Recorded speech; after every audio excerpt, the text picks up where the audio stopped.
Hey everyone, this is Mark with Money Fundamentals, and I'm here to help you build your financial knowledge so you can use money to live a great life.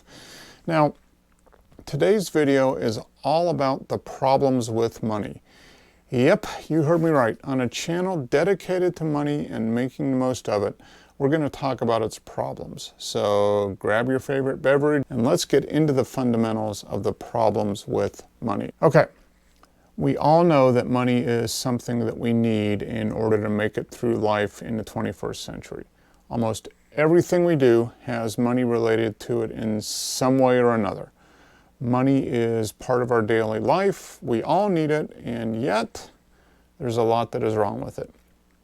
People think that money is a great thing, and it is, as long as you realize that there's some bad to go along with that good.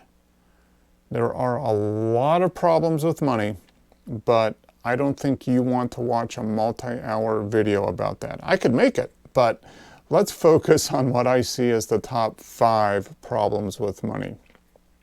Now, I picked these 5 because, as I see it, they represent the things that cause the most trouble for people as they handle and deal with money on a daily basis. So, without further delay, here are my top 5 problems with money. Number 1, money doesn't teach you how to use it. Number 2, money won't tell you when you're making a bad decision with it. Number 3, money doesn't care how you feel. It could care less about your feelings. Number 4, money is too easy to get. And number 5 is that money always comes at a cost. There's always a cost associated with money. Okay, let's talk a little bit about each one of these in a little bit more detail. The first one, money doesn't teach you how to use it. Now, I listed this one first because I think it's the most important. The sad reality is that most people enter adult life with little to no knowledge of how to deal with, use, or make smart money decisions. The main reason for this is that there's almost no dedicated money education in schools. Sure, there's some basic economics and investing classes that frankly seem to be focused on trying to beat the stock market, which teaches nothing meaningful in my opinion. But that's not the basic, fundamental, day-to-day money knowledge. Things like budgeting, how interest and loans work, financial goal setting, those type of things. Those are what we need to learn at an early age. Now, I've spoken to many people in my 20-plus years in financial planning, and a lot of those people have told me that nobody taught me how to use money. I had to figure it out on my own. So, what's the result of this lack of money education? Well, pretty high odds that a string of bad money decisions early in adulthood will set many people on a path of always playing catch up with their money. Now, the ones that figure it out early end up doing okay, but those that get behind find it very hard to catch up over time, if they even catch up at all. Now, you would think that in a modern society that's so dependent on money, we could figure out how to prepare people to use money wisely. Heck, we sent people to the moon. But the fact is, we don't, at least in any sizable numbers. This means that we are often left to fend for ourselves, learning what we can as we go, and hoping that we don't screw it up, at least not too bad. Now, this is the primary reason I started working in financial planning, to help people make better decisions with their money.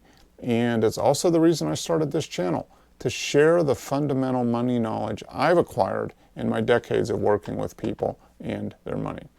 Now, at this point, you might be asking, how can I learn more about how to use money? Well, just by watching this video, you're taking the first step. Use channels like this one and the others on YouTube and elsewhere that are dedicated to basic financial knowledge. Watch their content, take notes, ask questions. Focus on learning the basics, budgeting, how to save money, basic concepts like how loans and credit cards work, and so on. Now, I'm going to cover all of these and more on this channel. So if you haven't already, I'd love to have you as a subscriber. Just click the button below to subscribe and give us a thumbs up if you like what you're seeing and you want to help others find this channel. The algorithm does a great job helping others find it, okay? So, on to number two problem with money, and that's that money won't tell you when you're making a bad decision with it. Now, unfortunately, many bad money decisions are made by people every day. Money is something that seems to encourage bad decisions for whatever reason.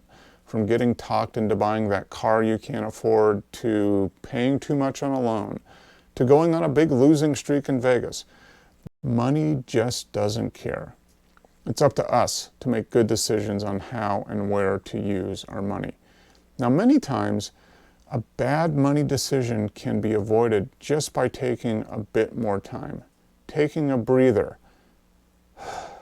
like that, before you spend money, forces you to think just a little bit more about what you're doing, and sometimes that can be the difference between a decision you like and one that you regret. One of the best ways to avoid putting yourself in a potential bad money decision situation is to educate yourself about money. They say that knowledge is power, and when it comes to money, that saying is 100% correct. Build your knowledge, and you are much less likely to make a decision that you will regret. Remember, it's your life and your money. Take responsibility for it, think about what you're doing, and you can likely avoid many bad money decisions. Okay, on to the next problem with money, and that is money doesn't care how you feel. Absolutely no interest at all in how you feel. And what I mean by this is that money is often an emotionally charged subject. Money brings out the best and the worst of who we are as humans, from joy, sadness, fear, and greed to jealousness, pride, love, and hate. Money covers all the human emotions. Now, because of this, money can inspire the best in us or the worst. It just depends who's using it and how it's used. Now, I've seen families brought together by money, and I've seen families torn apart by money, often after a death. The flow of emotions that money causes can lead us to forget everything we've learned about how to deal with money and cause us to make bad money decisions. So I think the takeaway from this is, first, to just be aware of the emotions that money might cause you or somebody else to experience, and be prepared to fight off those emotions as much as possible.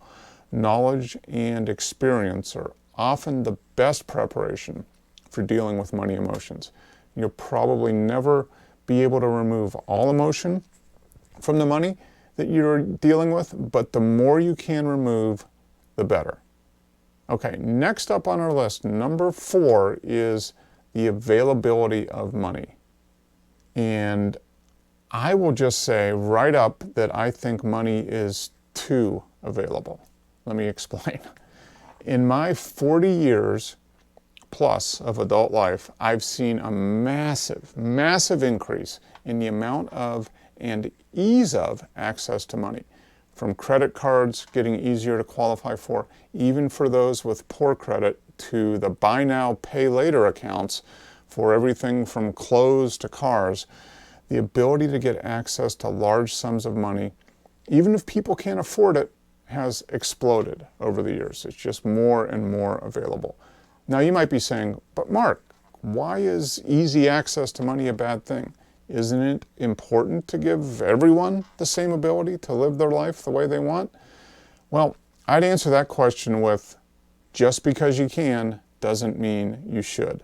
Now what I mean by this is that many of the barriers to money have been removed, knocked down, and while that can be a good thing, for those that are able to responsibly take advantage of that, instant access to a large credit line or pile of money can cause anyone problems. But when you add in youth, inexperience, and lack of knowledge about how to deal with money, it can be a road to financial stress, a lack of opportunities, and just pain and suffering for the rest of your life in a lot of cases. So the final problem with money is that money always comes at a cost. You've heard the saying, there is no free lunch. Well, that's definitely about money.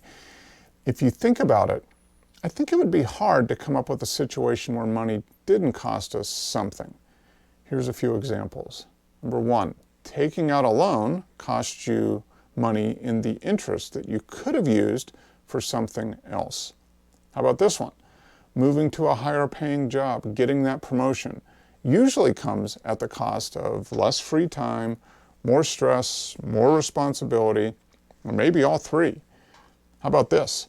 Buying a new car instead of keeping your older and paid for car costs you anywhere from 10 to 20% or more of the purchase price as soon as you drive it off the lot due to depreciation, as well as the interest you will be paying on that new car loan. Sure, you'll have that new car smell, but you could have bought one of those new car scented pine trees, that hang on the mirror for your old car for just a few dollars. Saving for retirement. That's a long-term goal, but it costs you money in the short term by reducing how much you can spend today because you're saving for later. This is probably a good cost, but it is still a cost. So, as you can see, no matter what you do with money, save it or spend it, there's always some kind of cost associated with that decision. Now, I'm not saying that's a bad thing, just that there is a cost of one type or another every time we make any decision in our lives, including the decisions that include money. Now, that cost could come in the form of money, time, or opportunity, and sometimes all three of those. Now, once you realize that, it's much easier to honestly look at the decisions you're thinking of making, evaluate that decision within the, kind of the framework of what the trade-offs, costs are, and make the best decision for you based on what your priorities are, not what somebody else's priorities are. Unfortunately, many of us get caught up in the emotion of the moment, make a quick decision, snap decision without considering the true costs, and then regret it later on. Try not to be in that situation. Okay, that's about it for the 5 of the top problems I see with money. I hope you made you think a little bit about your own relationship with money and how it impacts the decisions you make when using money. Now, if you found this video helpful and useful, please think about subscribing to the channel and giving this video a thumbs up. Heck, give it 2 thumbs up. That'll help get the word out to more people even faster. All right? Take care, and we will see you in the next one.